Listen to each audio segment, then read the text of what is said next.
एक TV interview में राहुल गांधी ने 2002 गुजरात दंगों का जिक्र करते हुए नरेंद्र मोदी पर निशाना साधा है। राहुल ने 1984 के सिख दंगों से गुजरात दंगों की तुलना की और कहा कि 1984 और गुजरात दंगों में फर्क ये है कि गुजरात दंगों में सरकार शामिल थी। 84 के दंगों के दौरान कांग्रेस सरकार दंगे रोकने की कोशिश कर रही थी, जबकि गुजरात में इसके उलट हुआ। सरकार दंगों को भड़का रही थी। राहुल गांधी ने नरेंद्र मोदी से सीधी बहस पर पूछे गए सवाल का भी जवाब दिया। राहुल ने कहा कि वो कांग्रेस पार्टी का ढांचा बनाकर ये बहस ही कर रहे हैं। जहां तक उनका सवाल है तो राष्ट्रीय बहस शुरू हो चुकी है। एक तरफ कांग्रेस पार्टी है जो खुलेपन में विश्वास रखती है और दूसरी तरफ विपक्ष है जो सत्ता को केंद्रित रखता है। ये बहस शुरू हो चुकी है और इसी के बारे में सारा चुनाव है। राहुल गांधी ने चुनावी नतीजों के बारे में अपनी जवाबदेही की बात भी कही। कहा कि कांग्रेस ही चुनाव जीतेगी और उन्हें लगता है कि वो बीजेपी को हरा देंगे। ये भी कहा कि अगर नहीं जीते तो पार्टी उपाध्यक्ष होने के नाते वो इसकी पूरी जिम्मेदारी लेंगे। नरेंद्र मोदी पर राहुल के हमले और बीजेपी के खिलाफ राहुल के भरोसे से बीजेपी का तिल मिलाना स्वाभाविक था। बीजेपी ने कहा कि गुजरात दंगों के बारे में राहुल का बयान आधारहीन है और वो हमेशा सच्चाई से भागते हैं। आज दिल्ली की अरविंद केजरीवाल सरकार को सत्ता संभाले पूरा 1 महीना हो गया। 28 दिसंबर 2013 को केजरीवाल और उनके 6 मंत्रियों ने दिल्ली के रामलीला मैदान में शपथ ली थी। दिन में 11 बजे दिल्ली कैबिनेट की अहम बैठक है, जिसमें जन लोकपाल बिल का ड्राफ्ट पेश किया जा सकता है। माना जा रहा है कि इसे कैबिनेट से मंजूरी भी मिल जाएगी। इसे दिल्ली लोकायुक्त बिल के नाम से जाना जाएगा। आम आदमी पार्टी की सरकार के 30 दिन पूरे होने पर आज तक से अरविंद केजरीवाल ने की है एक्सक्लूसिव बातचीत। केजरीवाल ने कई मुद्दों पर बात करते हुए कहा कि ऐसे कोई सबूत नहीं है जिससे सोमनाथ भारती को मंत्री पद से हटाने की जरूरत पड़े। केजरीवाल ने यह भी कहा कि जन लोकपाल कानून बनाने में अभी 15 दिनों का और वक्त लग सकता है। टाइम लग रहा है, मैं मानता हूँ। हमने 15 दिन कहा था, 1 महीना हो गया। अभी 10-15 दिन और भी लग सकते हैं, लेकिन हम लगे हुए हैं। जल्दी मिलेगा, स्वराज का कानून भी मिलेगा और लोकपाल बिल भी मिलेगा। ये कमिटमेंट है हमारा।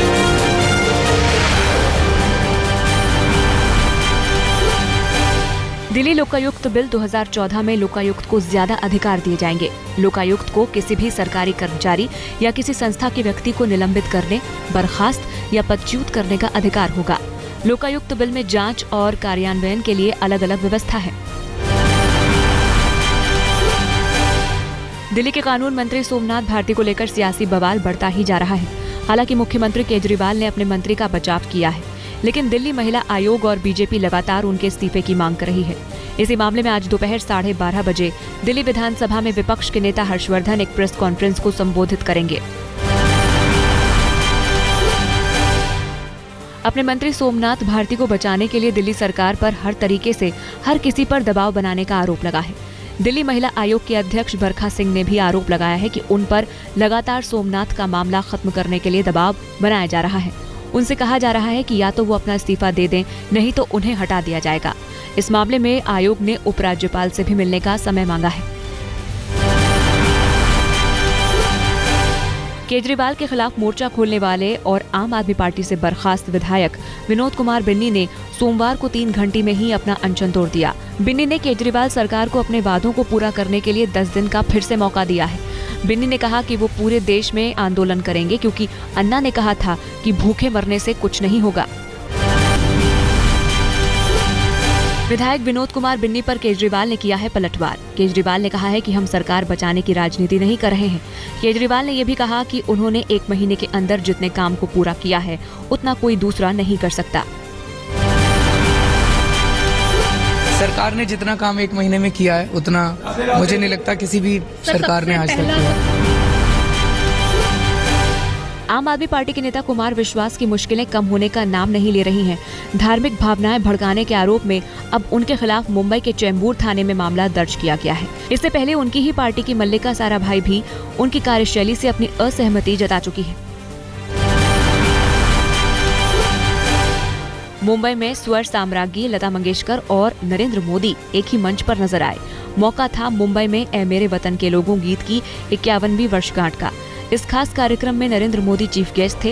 ये पहले से तय था कि लता जी गाएंगी नहीं, लेकिन वहां मौजूद करीब 1 लाख लोगों की गुजारिश को सुर कोकिला नकार न सकी। मेरे वतन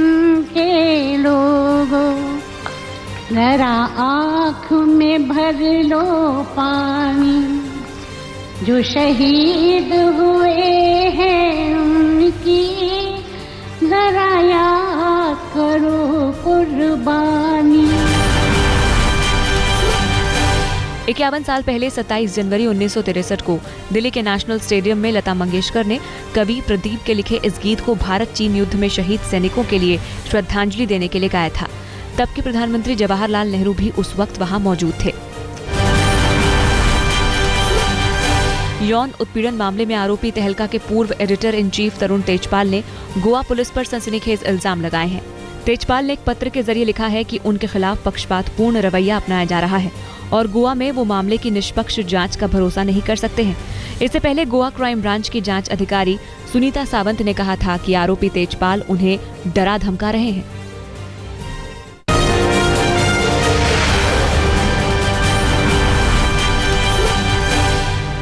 पोर्ट ब्लेयर में 26 जनवरी को हुए समंदर में नाव हादसे की नई तस्वीर सामने आई है। इस हादसे में नाव पर सवार 20 से ज्यादा लोगों की मौत हो गई है। हादसे की वजह नाव में ज्यादा लोगों का सवार होना बताया जा रहा है। नाव हादसे में मारे गए लोगों की याद में पोर्ट ब्लेयर में स्थानीय लोगों ने मार्च निकाला। लोगों के हाथों में मोमबत्तियां थी। इस दर्दनाक हादसे में मारे गए सबसे ज्यादा लोग तमिलनाडु के कांचीपुरम के थे। जयललिता ने मृतकों के परिवार वालों को 1-1 लाख रुपए का मुआवजा देने का ऐलान किया है। आज रिजर्व बैंक ऑफ इंडिया अपनी मौद्रिक नीति की तीसरी तिमाही के नतीजे घोषित करने वाला है। समीक्षा बैठक से पहले सोमवार को बॉम्बे शेयर मार्केट का सेंसेक्स 426 अंक की भारी गिरावट के साथ बंद हुआ। हालांकि महंगाई दर में कमी आने और विकास दर में हल्की बढ़ोतरी के बाद ब्याज दर में कमी की उम्मीद लगाई जा रही है। आज सुप्रीम कोर्ट में समलैंगिकता मामले में दिल्ली हाईकोर्ट के फैसले के खिलाफ पुनर्विचार याचिका पर सुनवाई है। दिल्ली हाईकोर्ट ने समलैंगिक संबंधों को अपराध की श्रेणी में रखा था। इसी फैसले के खिलाफ सुप्रीम कोर्ट में पुनर्विचार याचिका दाखिल की गई थी। सुप्रीम कोर्ट खालिस्तानी आतंकी देविंदर पाल सिंह भुल्लर की मौत की सजा को उम्र कैद में तब्दील करने के लिए दायर क्यूरेटिव पिटीशन पर आज विचार करेगा। कोर्ट ने करीब 10 महीने पहले भुल्लर की मौत की सजा उम्र कैद में तब्दील करने से इनकार कर दिया था। भुल्लर की पत्नी की ओर से क्यूरेटिव पिटीशन दाखिल की गई है। भुल्लर को सितंबर 1993 में दिल्ली में हुए बम धमाकों के सिलसिले में मौत की सजा सुनाई गई थी। 10 साल बाद खत्म होने वाला है दिग्विजय सिंह का सियासी वनवास। कांग्रेस के महासचिव और दिग्गज नेता दिग्विजय सिंह भी राज्यसभा के जरिए संसद में दाखिला लेने वाले हैं। उन्हें कांग्रेस ने मध्य प्रदेश से राज्यसभा का उम्मीदवार बनाया है। दिग्विजय ने अपने नामांकन पर कहा कि पार्टी हाईकमान का जो भी फैसला होगा उन्हें मंजूर है। हम तो सब कार्यकर्ता हैं कांग्रेस प्रेसिडेंट के और माननीय वाइस प्रेसिडेंट के, जो आदेश होगा सो करेंगे। बीजेपी नेता सीपी ठाकुर और आर के सिन्हा ने भी राज्यसभा के लिए नामांकन भरा है। उन्होंने एक स्वर से कहा कि मोदी को पीएम बनाना ही उनकी प्राथमिकता है। एक खास जानकारी ये भी है कि आर के सिन्हा 3000 करोड़ रुपए के मालिक हैं, जबकि सिन्हा ने अपने सफर की शुरुआत कभी साइकिल से की थी। बिहार में कांग्रेस और आरजेडी के बीच संभावित चुनावी गठजोड़ से पहले की बगावत की खबरें सामने आ रही हैं। आरजेडी की दो बड़े नेता अब्दुल बारी सिद्दीकी और सम्राट चौधरी पार्टी के खिलाफ विद्रोह कर सकते हैं, क्योंकि ये दोनों लोकसभा चुनाव लड़ने का ऐलान पहले ही कर चुके हैं। अब्दुल बारी सिद्दीकी राज्य में आरजेडी का मुस्लिम चेहरा है। बिहार में लोकसभा चुनाव में मुस्लिम वोटरों को लुभाने की तैयारी शुरू हो गई है। पूर्व मुख्यमंत्री श्रीमती राबड़ी देवी ने अपने सरकारी आवास से अकलियत बेदारी मुहिम रथ को पार्टी का झंडा दिखाकर रवाना किया। ये रथ सहरसा, मधेपुरा, सुपाल, अररिया, किशनगंज, पूर्णिया, कटिहार, खगड़िया, बेगूसराय के अल्पसंख्यक बहुल पंचायतों और गाँवों का दौरा करेगा। बीजेपी में चाय पॉलिटिक्स सिर चढ़कर बोल रही है। BJP PM in waiting Narendra Modi की चाय वाली छवि के बाद बीजेपी अध्यक्ष राजनाथ सिंह ने कहा कि उनके पिता भी रेलवे स्टेशन पर चाय बेचा करते थे। इसी बहाने राजनाथ ने कांग्रेस पर निशाना साधते हुए कहा कि बीजेपी की खासियत ही यही है कि कोई भी कार्यकर्ता शीर्ष तक पहुंच सकता है, लेकिन कांग्रेस में ऐसा नहीं है, जहां परिवार का राज चलता है। नरेंद्र मोदी को तानाशाह बताकर बीजेपी छोड़कर कांग्रेस में गए विधायक बाउकू उधार ने एक बार फिर बीजेपी का दामन थाम लिया है। बाउकू उधार सौराष्ट्र के बड़े पटेल नेता हैं और माना जा रहा है कि इनकी वापसी के बाद गुजरात के सौराष्ट्र इलाके में बीजेपी की ताकत में और इजाफा होगा। 2014 के चुनाव को लेकर बीजेपी ने अपना नया कैंपेन शुरू किया है, मेरे सपनों का भारत। इसके जरिए बीजेपी लोगों की राय मांग रही है कि मेरे सपनों का भारत कैसा होगा। हालांकि कांग्रेस का कहना है कि अब तक यहां सपनों का गुजरात नहीं बन पाया है, वहां भारत तो दूर की बात है।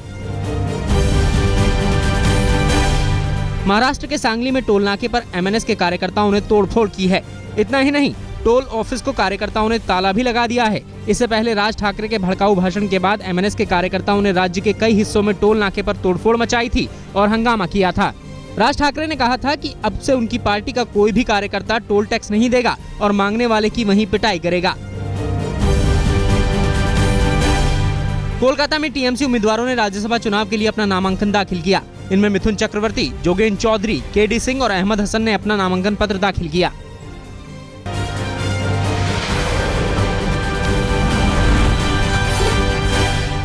दिल्ली के अमर कॉलोनी में झुग्गियों में रहने वाली 6 साल की बच्ची के साथ रेप का मामला सामने आया है।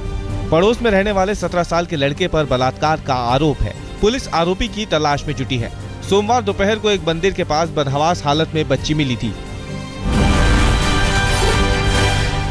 जयपुर में एक बीटेक की छात्रा ने लगाया है आईएएस अधिकारी पर रेप का आरोप। महेश नगर थाने में एफआईआर दर्ज हो चुकी है। पीड़ित छात्रा के मुताबिक आईएएस परीक्षा पास कराने का झांसा देकर आईएएस अधिकारी ने उसके साथ रेप किया है।